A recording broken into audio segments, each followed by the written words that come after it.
ఇక పాత RTM rules అన్ని మర్చిపోండి.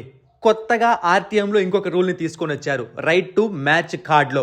దీంతో ఇప్పుడు ఈక్వేషన్స్ అన్ని మారబోతున్నాయి. సో ప్రతి ఒక్కటి క్లియర్గా ఎగ్జాంపుల్తో తెలుసుకుందాము. అయితే దానికన్నా ముందు నిన్న కొన్ని చిన్న రూల్స్ నేను మెయిన్ వీడియోలో మిస్ చేశాను రిటెన్షన్ రూల్స్లో, అవి ఇక్కడ క్లియర్ చేస్తాను. సో ఒక ఓవర్సీస్ రూల్ ఉందన్నమాట. అదేంటి అంటే ఓవర్సీస్ ప్లేయర్స్ ఎవరైనా సరే ఈ సంవత్సరం మెగా ఆక్షన్కి రిజిస్టర్ అవ్వకుంటే వాళ్ళు నెక్స్ట్ ఇయర్ ఆక్షన్లో అడుగు పెట్టలేరు. కాబట్టి ఓవర్సీస్ ప్లేయర్స్ ఎవరైనా ఐపీఎల్ ఆడాలనుకుంటే ఈ సంవత్సరం వాళ్ళు ఖచ్చితంగా రిజిస్టర్ చేసుకుని తీరాలి. ఇక రిజిస్టర్ చేసుకున్న వాళ్ళని ఏ టీం అయినా కొనుక్కొని వాళ్ళు ఐపీఎల్ ఆడకుంటే వాళ్ళు నెక్స్ట్ 2 years ఐపీఎల్ కూడా బ్యాన్ అవుతారు.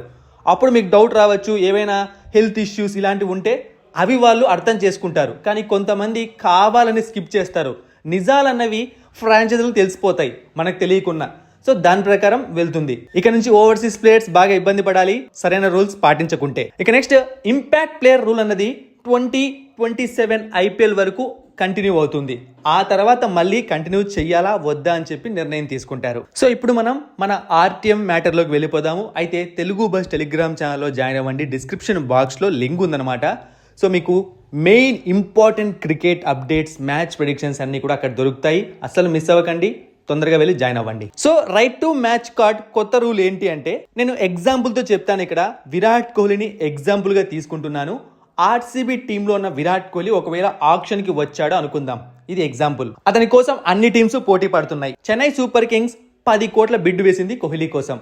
ఇక ఏ టీము పోటీ పడలేదు. 3 సార్లు హ్యామర్ కొడితే విరాట్ కోహ్లీ చెన్నై టీంలోకి వెళ్ళిపోతాడు. అప్పుడు ఆర్టీఎం కార్డుని చూపించింది రాయల్ ఛాలెంజర్స్ బెంగళూరు. మాకు విరాట్ కోహ్లీ కావాలి, అవే 10 కోట్లు మేము పే చేస్తామని చెప్పి. అంతే, విరాట్ కోహ్లీ వెళ్ళిపోవాలి. ఇది పాత రూల్. బట్ కొత్త రూల్ ఏంటి అంటే, చెన్నై సూపర్ కింగ్స్ కి మళ్ళీ ఇంకొకసారి బిడ్ వేసే ఛాన్స్ ఇస్తారు. అప్పుడు చెన్నై సూపర్ కింగ్స్ ఒక 14 కోట్ల బిడ్ వేసింది అనుకుందాం. ఆ వేసిన అమౌంట్ ని ఆర్సీబీ ఇచ్చి విరాట్ కోహ్లీని సైన్ చేసుకోవాలి.